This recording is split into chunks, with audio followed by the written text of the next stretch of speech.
Okay, yeah, thanks very much. We were here last year telling you that working in collaboration with some members of the team here, we were going to be launching PADmap. And this year I can come back and tell you about the launch. So firstly, I know there's quite a few of you who weren't here last year, may not know what PADmap is, and so it's trying to solve this problem. We know that AEDs work really well in the hands of a bystander, particularly when they're close by. And in that top chart, you can see Scotland. There was a 3-year period when Scotland was placing a lot of pads, still are, but you can see we doubled the number of pads in Scotland. But this is where we sort of see the problem. Over that same period, this is the kind of average usage of pads in bystander incidents, and it's not really changing at all.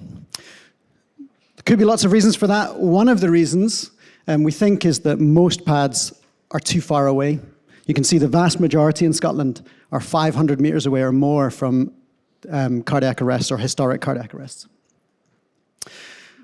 So the team came together. It was a collaboration between lots of different individuals. You can learn about that collaboration on the website. What is it? It's a free tool to find optimal locations for new pads. And it's really good for individuals. You can just find your area, slide it down to one pad, and it will give you the optimal location. Or if you're a council or a larger pad placing organization, you can say, we want to place 50, and it will find you the optimal 50 places, considering the impact these new pads will have on distances. Let's see. Okay, so this is a graph. Well, this is a heat map of cardiac arrests in Edinburgh. Historically, you can see there's certain hot areas. And the way the tool's working is it's taking that historic cardiac arrest data, taking all the existing pad locations, bit of math, bit of AI, generating the optimal locations. And great news is we know it works. There was a trial in Falkirk where they placed around 100 pads, 40 or so using PADmap data.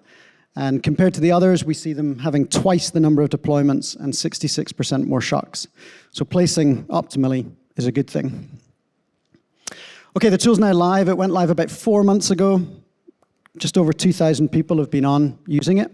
And the data shows they're really highly engaged, which is great. So the next question is, will they start placing pads more optimally? What's next for us in the summer? The wider team, again, some of whom are here, will be deploying quite a few improvements based on feedback. We're also going to add feedback capture into the app so that when you're using it, you can feedback on your experiences. Gareth recorded a lot of really helpful explainer videos, especially demystifying some of the kind of terminology around pad placement. And probably the most encouraging thing is we've got some new sources coming. So in progress, we're working with Welsh Ambulance Service and the Northern Irish Ambulance Service. Hopefully this year would be great. So if you're in one of those areas, you'll be able to use PADmap to find optimal locations in your region. Quite a few discussions ongoing with a variety of English ambulance services. And it's been really interesting to speak with Slovenia and Canada, who are in the position where they really want to improve pad placement, but don't necessarily have the data. So working with them to establish the feasibility of capturing that data. Okay, 2 last slides. How can you get involved? Number 1, please use it and feedback, even if you're not in Scotland or not from Scotland. Let us know what you think's working, what's not. Tell us if anything's confusing. If you're in Scotland, place a pad with it. That would really help us. Just share anything social, however, share it, make people aware of it. And if you're from an ambulance service somewhere else, come and talk to us and add your data.